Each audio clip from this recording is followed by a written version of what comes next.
12। प्रभु के पवित्र नाम की स्तुति हो। एक बार फिर हम प्रभु के कदमों में आए। आज के ध्यान के लिए हम प्रभु का वचन पढ़ना चाहते हैं। ड्यूटरनॉमी चैप्टर 10 वर्स 11, व विस्तावरण 10 का 12। ड्यूटरनॉमी चैप्टर 10 वर्स 12 ਸੁਭਾਵਿਸਤਾ ਸਾਰ ਦੀ ਪੁਸਤਕ ਉਸ ਦਾ 10 ਅਧਿਆਇ ਤੇ ਉਸ ਦਾ 12 ਵਚਨ। हे ਇਸਰਾਇਲ, ਹੁਣ ਯਹੋਵਾ ਤੁਹਾਡਾ ਪਰਮੇਸ਼ਵਰ ਤੁਹਾਥੋਂ ਹੋਰ ਕੀ ਚਾਹੁੰਦਾ ਹੈ? ਭਾਈ ਕੇਵਲ ਤੁਸੀਂ ਯਹੋਵਾ ਆਪਣੇ ਪਰਮੇਸ਼ਵਰ ਤੋਂ ਭੈ ਖਾਓ ਅਤੇ ਉਸ ਦੇ ਸਾਰੇ ਰਾਹਾਂ ਉੱਤੇ ਚੱਲੋ ਅਤੇ ਉਸ ਨਾਲ ਪ੍ਰੇਮ ਰੱਖੋ ਅਤੇ ਆਪਣੇ ਸਾਰੇ ਮਨ ਨਾਲ ਅਤੇ ਆਪਣੀ ਸਾਰੀ ਜਾਨ ਨਾਲ यहोवा अपने परमेश्वर की उपासना करो। अब हे इज़राइल, तेरा परमेश्वर यहोवा तुझसे इसके सिवाय और क्या चाहता है कि तू अपने परमेश्वर यहोवा का भय माने और उसके सारे मार्गों पर चले, उससे प्रेम रखे और अपने पूरे मन और अपने सारे प्राण से उसकी सेवा करे। देखिए, यहां पे प्रभु का दास मूसा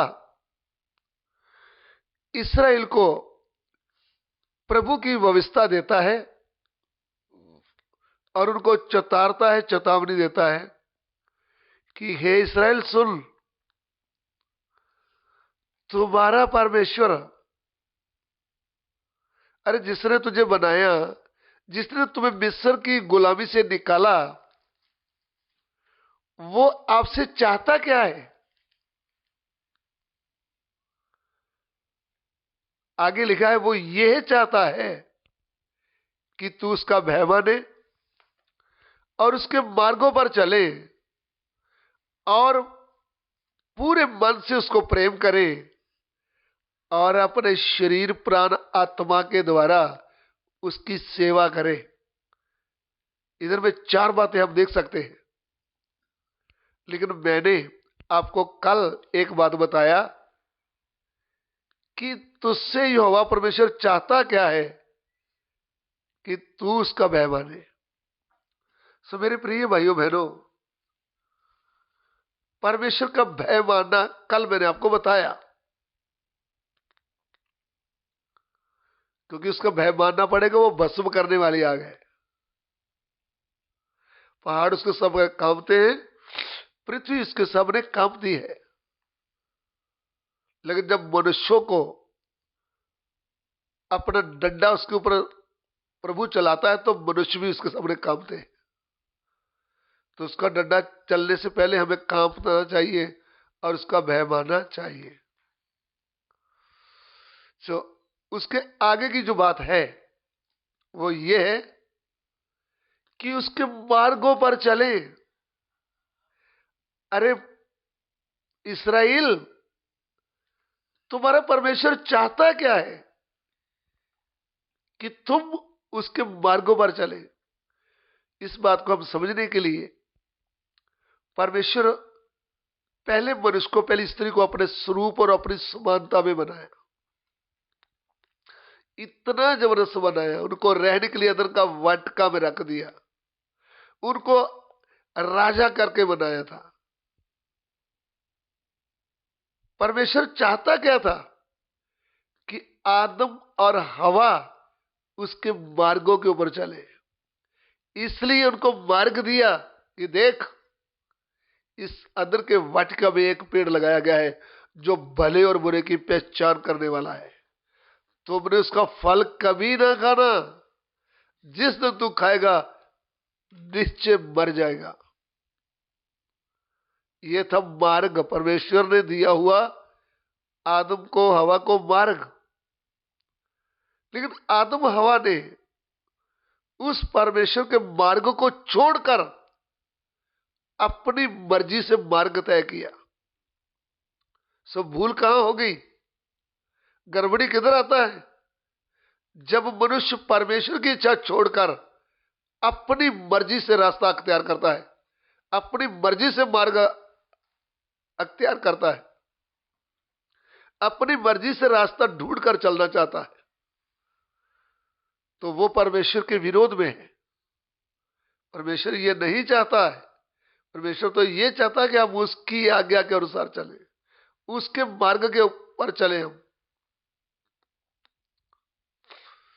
तो इस्राएल को जब गुलामी से प्रभु ने छुड़ाया, तो प्रभु उसको आज्ञा देता था कि वे उनके मार्ग पर चले।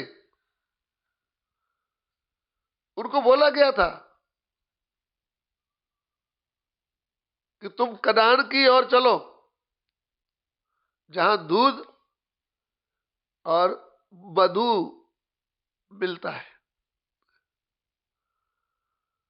लेकिन जब वो सफर कर रहे थे, उजाड़ बियाबान का सफर जब कर रहे थे, तब उनके बीच में से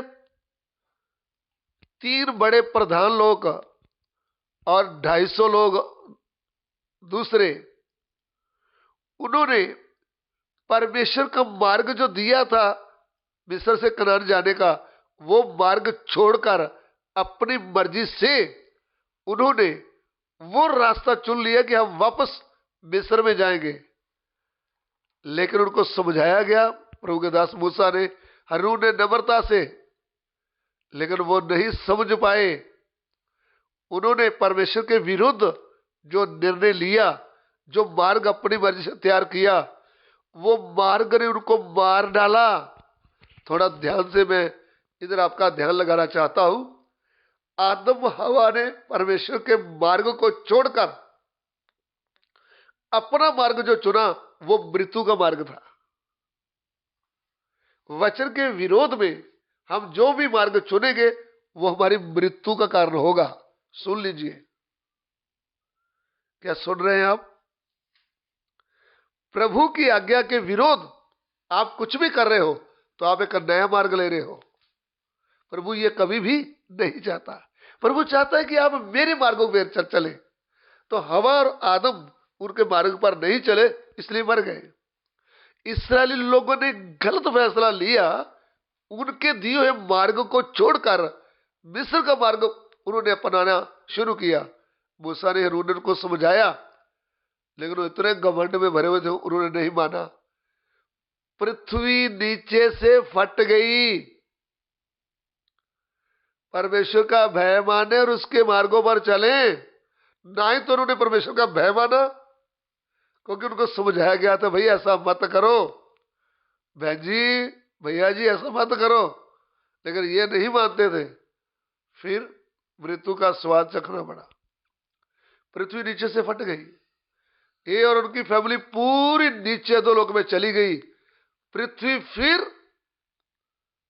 ऐसे की वैसी हो गई। आज तक इनका कुछ एड्रेस नहीं मिला। सो ये प्रभु के मार्ग को छोड़कर दूसरा मार्ग इन्होंने अपने लिए बनाया। आज प्रभु ने हमको पाप से, मृत्यु से, शैतान से और शराब से छुड़ाया है। प्रभु चाहता है कि हम पहले तो अपना रास्ता बनाया हुआ उसमें चलते थे, लेकिन अभी जब हमने परमेश्वर को जान लिया, परमेश्वर ने हमको जान लिया, तो हमें परमेश्वर के मार्ग पर चलना होगा। 1 पीटर चैप्टर 4 वर्स 3, पहला पतरस 4:3। ਕਿਉਂ ਜੋ ਬੀਤਿਆ ਹੋਇਆ ਸਮਾਂ ਪਰਾਈਆਂ ਕੌਮਾਂ ਦੀ ਮਨਸ਼ਾ ਪੂਰੀ ਕਰਨ ਨੂੰ ਬਥੇਰਾ ਸੀ, ਜਦੋਂ ਅਸੀਂ ਲੁੱਚ ਪੁਣਿਆ, ਕਾਮਨਾ, ਸ਼ਰਾਬ ਪੀਣ, ਨਾਚ ਰੰਗਾ, ਨਸ਼ੇਬਾਜ਼ੀਆਂ ਅਤੇ ਘਿਨੌਣੀਆਂ ਮੂਰਤੀ ਪੂਜਾ ਵਿੱਚ ਚੱਲਦੇ ਸਾਂ। हाँ, अभी 2 भी पढ़िएगा, पहला पतरस 4:2 भी। ਭਾਈ ਤੁਸੀਂ ਅਗਾਹਾਂ ਨੂੰ ਮਨੁੱਖਾਂ ਦੀਆਂ ਕਾਮਨਾ ਦੇ ਅਨੁਸਾਰ ਨਹੀਂ, ਸਗੋਂ ਪਰਮੇਸ਼ਵਰ ਦੀ ਇੱਛਾ ਦੇ ਅਨੁਸਾਰ ਸਰੀਰ ਵਿੱਚ ਆਪਣੀ ਬਾਕੀ ਦੀ ਉਮਰ ਕੱਟੋ। यस, क्योंकि अन्य जातियों की इच्छा के अनुसार काम करने और लुचपन की बुरी अभिलाषाओं, मतवालापन, लीला क्रीड़ा, पियक्कड़पन और घृणित मूर्ति पूजा में जहाँ तक हमने पहले समय गवाया वही बहुत हुआ, ताकि भविष्य में अपना शेष शारीरिक जीवन मनुष्यों की अभिलाषाओं के अनुसार नहीं वरन परमेश्वर की इच्छा के अनुसार व्यतीत करें। देखिए, आदम हवा को अपने स्वरूप में, अपनी समानता में बनाया था। परमेश्वर दिए हुए मार्ग पर चलना था, वो नहीं चले, मर गए। इसराइलियों को मिस्र से छुड़ाया था, परमेश्वर के मार्ग में चलने के लिए बोला था। 40 वर्ष ये सफर करते रहे, कनान देश में नहीं पहुंचे, रास्ते में गिरकर मर गए। अभी हमारी बारी है। हमें जब प्रभु ने उद्धार दिया है, हमारे लिए प्रभु की योजना क्या है कि हम प्रभु की आज्ञा के अनुसार आगे का जीवन व्यतीत करें। लेकिन हम अपनी मर्जी से फिर वो पुराने वाला मार्ग, पाप वाला मार्ग अख्तियार करेंगे तो, अपनाएंगे तो हम भी मर जाएंगे। इसलिए पतरस प्रेरित उद्धार पाए लोगों को कहता है कि जब तुम शैतान के राज में थे तब तुम मनुष्यों की इच्छा के अनुसार, अन्य जातियों की इच्छा के अनुसार शरीर की अभिलाषों पर चलते थे। लेकिन जब प्रभु ने आपको आजाद कर दिया है तो अभी आगे का जो समय है वो परमेश्वर की इच्छा के अनुसार, उसके मार्ग के पर तुमने चलना है। तो उसके मार्ग कैसे है? उसके मार्ग है सत्य का मार्ग, उसका मार्ग है पवित्रताई का, उसका मार्ग है अलगताई का, उसका मार्ग है धार्मिकता का। ऐसे उसके मार्ग पर हमने चलना है। आइए हम सिरों को झुकाएं, प्रार्थना करें। प्रभु, दिए हुए वचन के लिए तेरा धन्यवाद। तेरा वचन लोगों के हृदय में कार्य करे। प्रभु, एक एक जन को आशीष और बरकत दे। आगे के समय को तेरे हाथ में सौंपते हैं। पिता, हमारी विनती को ग्रहण कीजिए। यीशु मसीह के पवित्र नाम से मांगते हैं, आमीन।